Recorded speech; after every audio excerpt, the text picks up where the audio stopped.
All right, we're going to be doing Tim O'Brien's great The Things They Carried. Now, we're only covering the short story, the title story of the book. Let me see if I can find that, by the way.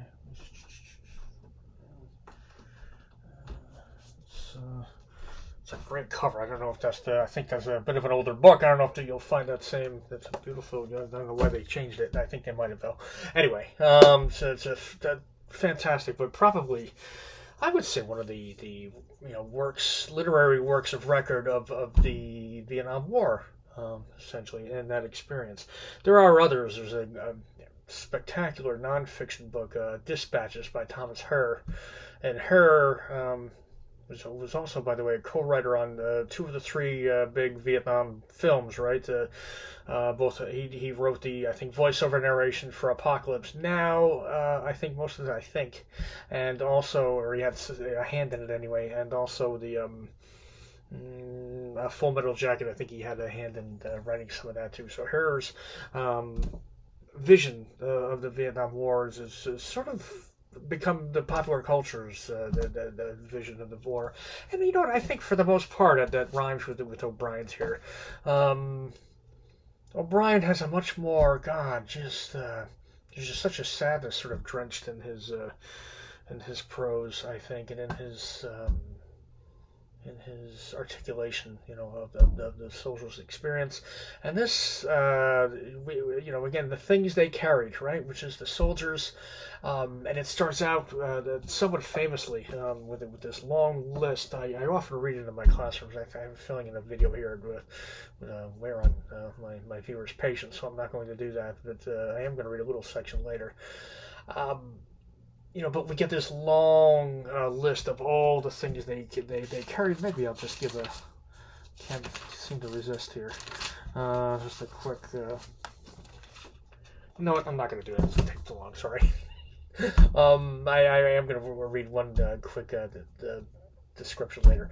But anyway, you get this long list of all the things they had to carry in the rucksack and things like that, and most of it's physical things. Then it gets to be, they also carried, pictures from home and letters from home, and this one, the guy from Texas carried this, and the other guy carried that, and you kind of get a certain sort of individuality a little bit of the group, of the men in the group, and also, by the way, just something about it goes on for a while, and I think to the modern, especially the modern. When I mean modern, I'm recording this in 2020, and my young students, my undergrads, are just used to much quicker paced screen, based stories, and do not have a lot of time for long prose passages. Oftentimes, they don't have enough patience for them, and it can maybe seem a bit laborious. But I do think if you just can settle down and settle into that, well, you really do just get this sense of burden on those soldiers, right? And the things they carried a lot, and it was a huge burden. And a little bit about the Vietnam War here, in that there was no parades. We lost. U.S. lost that war, and there were really no parades for those homecoming soldiers. The soldiers, which is probably more. There were soldiers that got spit on when they got home. There was now again, I think that's probably very exaggerated, at least from what I've read. There really aren't as many actual instances of that, but for what it's one of those things that sort of grabbed the attention. But there's a reason why that became the sort of almost myth that came out of the war. It wasn't completely a myth. It happened, but I don't think it was as common as it's been in. I think a fair amount of were not the three best films of the war, but the other film. I remember Rambo, I think, saying something about it. But anyway, there were protests against it. There they are, in a foreign land, in a jungle, a very tropical sort of jungle, doing a lot of fighting, having to worry about tigers and things like that. Not just the enemy soldier, and they are again in a country that they don't understand very well. These are very young. Most of these guys are 18 to 22, 24, somewhere in there. Maybe very, very young men. Lieutenant Jimmy Cross, who we're going to go through the story with, is very young. I think I want to say 19. I don't. It's funny. I'm sorry, I don't remember exactly. But anyway, a very, very young man. And meanwhile, back home, there's people, their age, kids their age had gone off to college, and who, by the way, are not having to bear the burdens of this war, marching and protesting against, the war they're watching their buddies die for. Boy, that ain't easy. So there was a lot of burden on this war. And again, it's not like World War II, where there was Adolf Hitler on the other side, and really, where America was absolutely the good guy, and the other guys, the other people were absolutely the bad guys.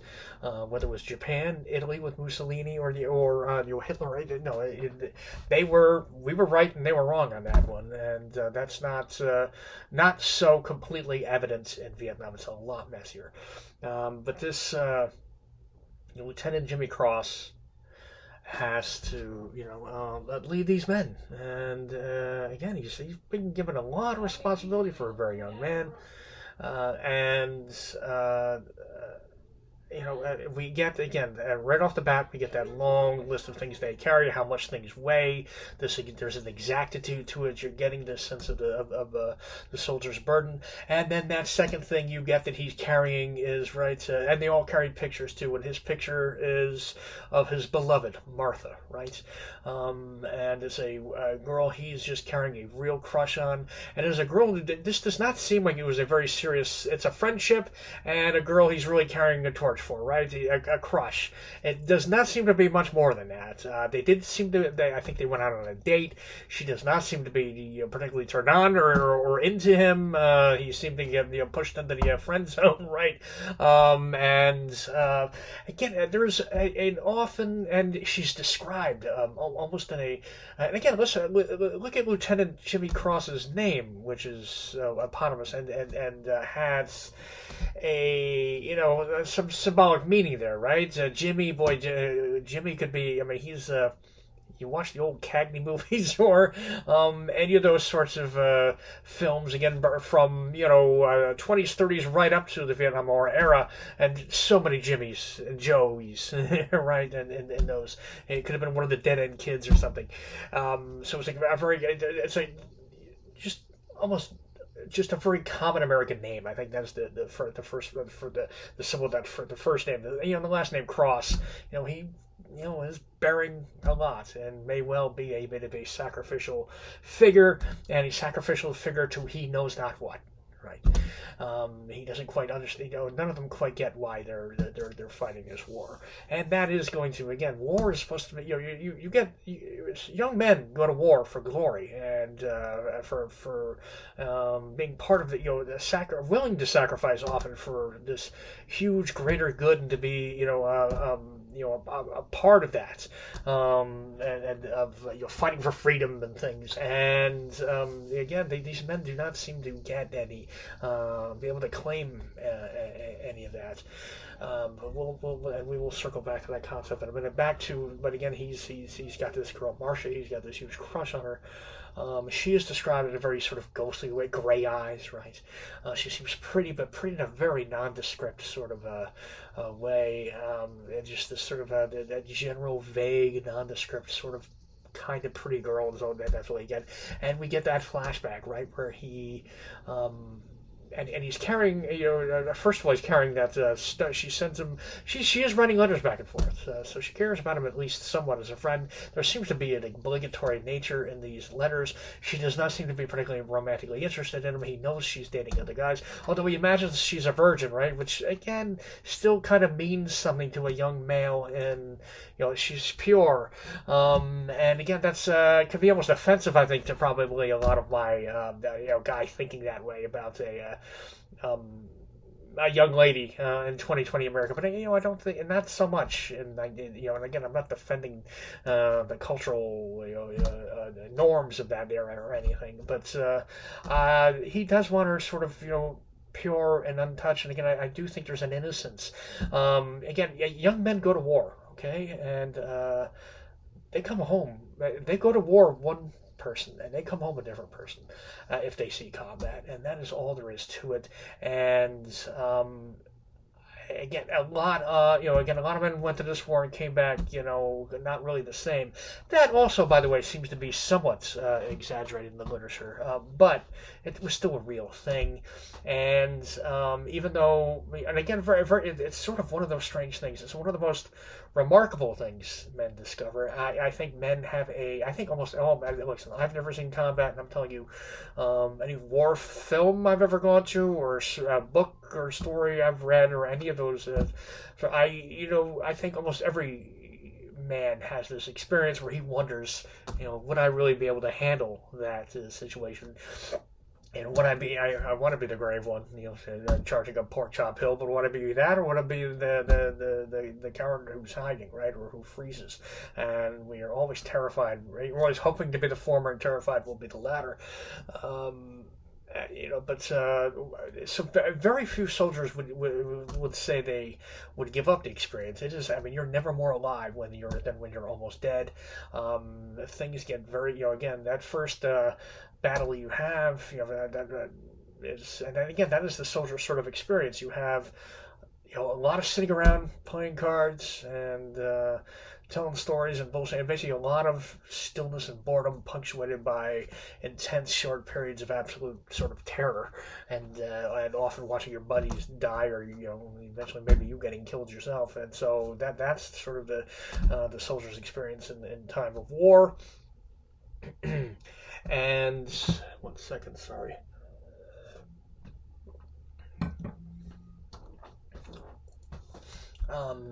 And so most of them would say they wouldn't give up the experience. I think that's because they just can't.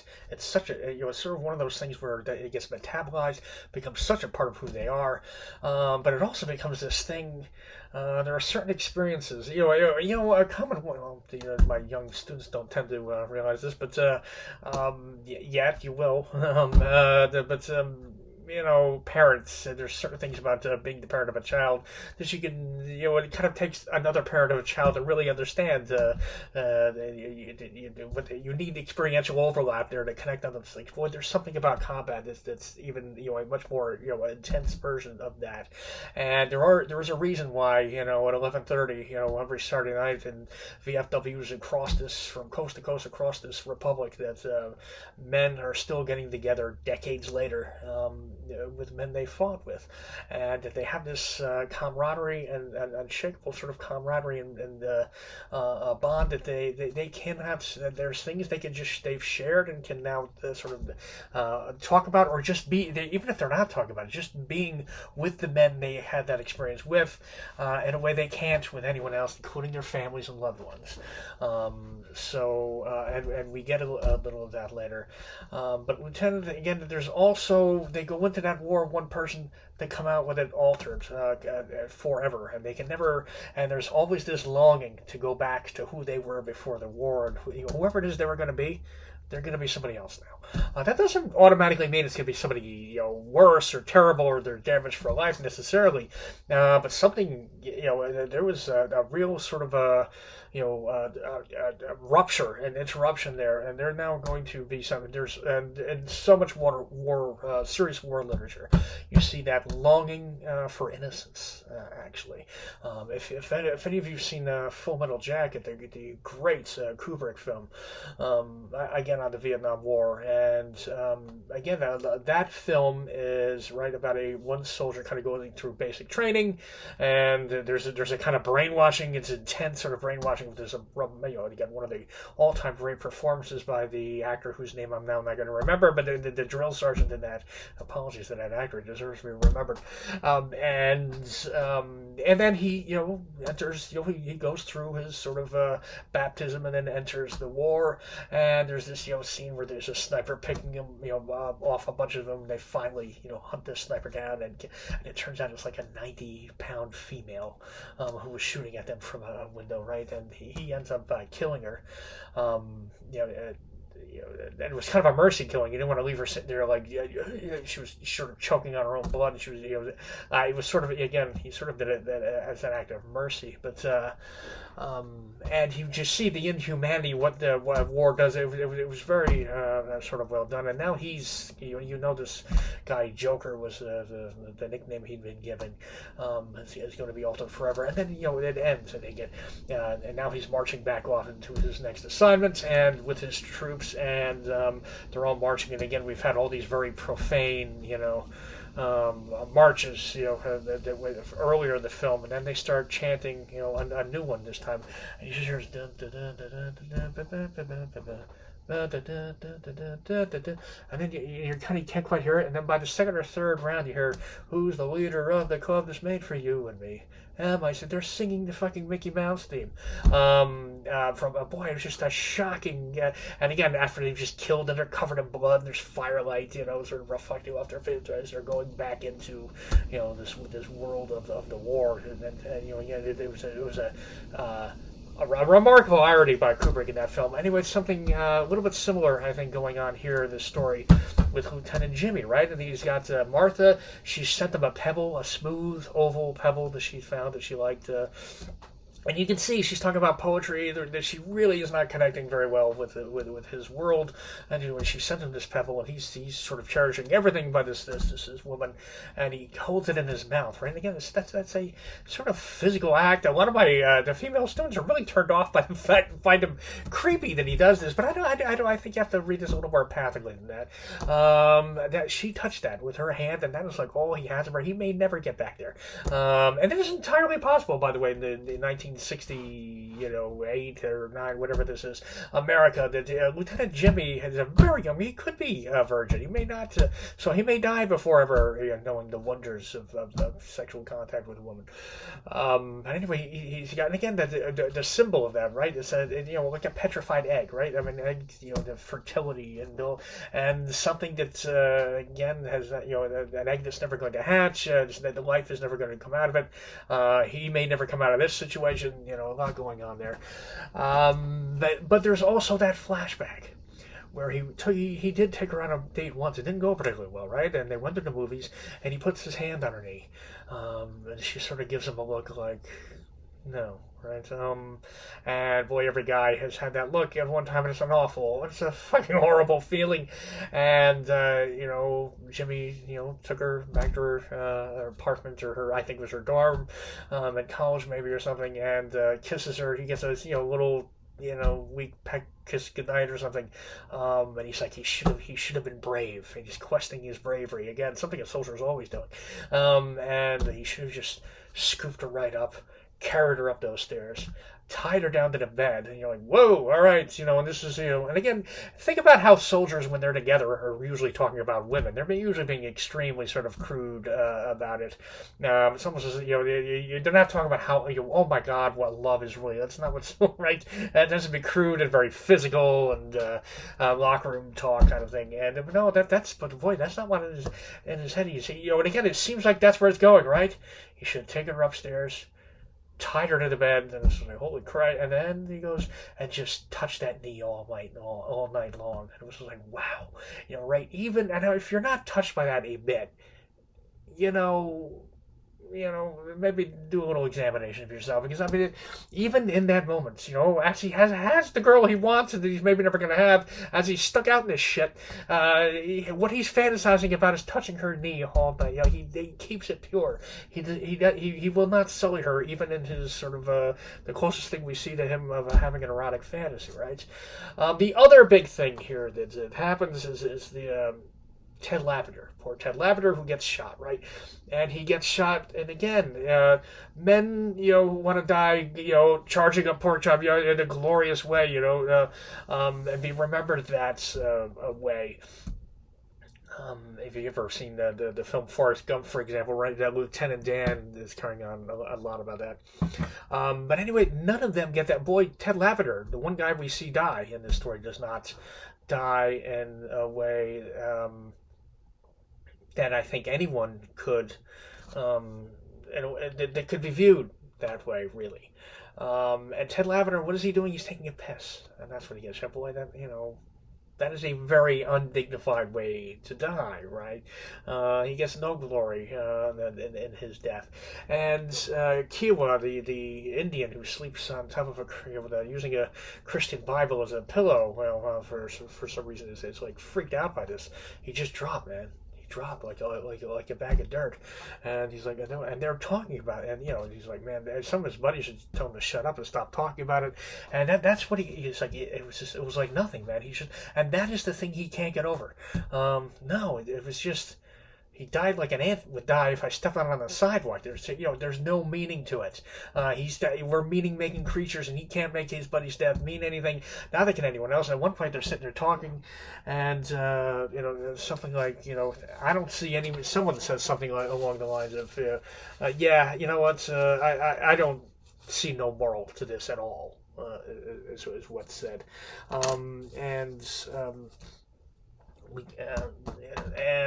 that is the thing they're sort of struggling with, and again, this thing that's somewhat connects them all. I will read this one little passage here, which is one of the most remarkable, I think, that's ever been written about war combats. Starts, for the most part, they carried themselves with a poise, a kind of dignity. Now and then, however, there were times of panic, when they squealed or wanted to squeal and couldn't, when they twitched and made moaning sounds and covered their heads and said, "Dear Jesus," and flopped around on the earth and fired their weapons blindly and cringed and sobbed and begged for the noise to stop and went wild and made stupid promises to themselves and to God and to their mothers and fathers, hoping not to die. In different ways it happened to all of them. Afterward, when the firing ended, they would blink and peek up. They would touch their bodies, feeling shame and then quickly hiding it. They would force themselves to stand, as if in slow motion, frame by frame, the world would take on the old logic, absolute silence, then the wind, then sunlight, then voices. It was the burden of being alive. Awkwardly, the men would reassemble themselves, first in private, then in groups, becoming soldiers again. They would repair the leaks in their eyes. They would check for casualties, call in dust-offs, light cigarettes, try to smile, clear their throats, and spit, and begin cleaning their weapons. And it's just astonishing that they all had to experience this sort of vulnerable, and again, intimacy is created by vulnerability, right? And these are men who their very jobs are to face this sort of thing, and it terrifies all of them from time to time. That is one of the things that's like an invisible glue, holds those men together often for the rest of their lives. But Lieutenant Jimmy, his burden isn't really lifted. Again, he's obsessing over Martha. He can't stop that. Again, it's probably, a sort of coping mechanism, right? That's trying not to deal with the burdens he has to deal with out there. And he is in charge of it. And he feels responsible for Ted Lavender's death. And the men hear him. He doesn't sleep with the rest of the men. Right? There's a loneliness to being the leader. And they hear him crying down the hill, sort of, right? And they all kind of ignore it, except for the one guy who brings it up, and the rest of the men seem annoyed that he did.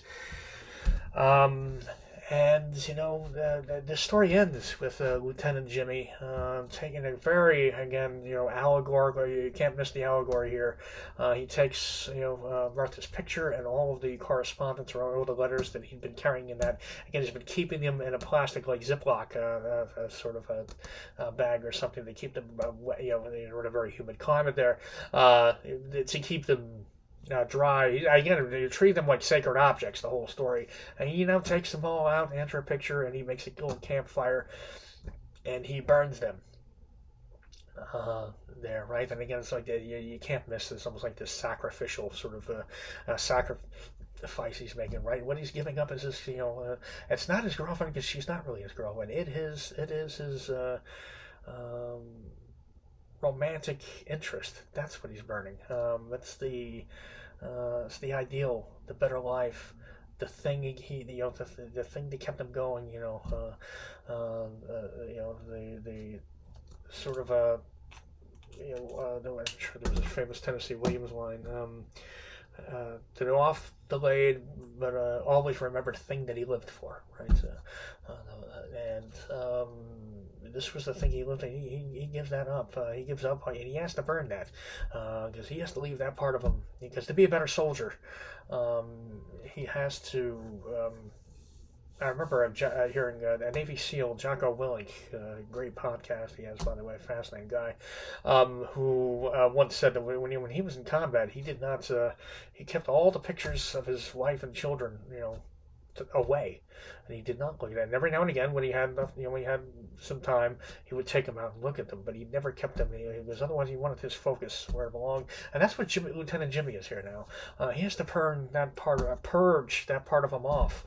He feels right because he's sort of thinking maybe if he'd been of a clearer mind, he might have seen what was coming and being able to prevent the death of one of his men. And that is a very sad way to end this story. And that's what happens to poor Lieutenant Jimmy Cross, and we're not sure what's going to happen to him, whether he survives this war or not. And that is Tim O'Brien's great The Things They Carried. See you next time.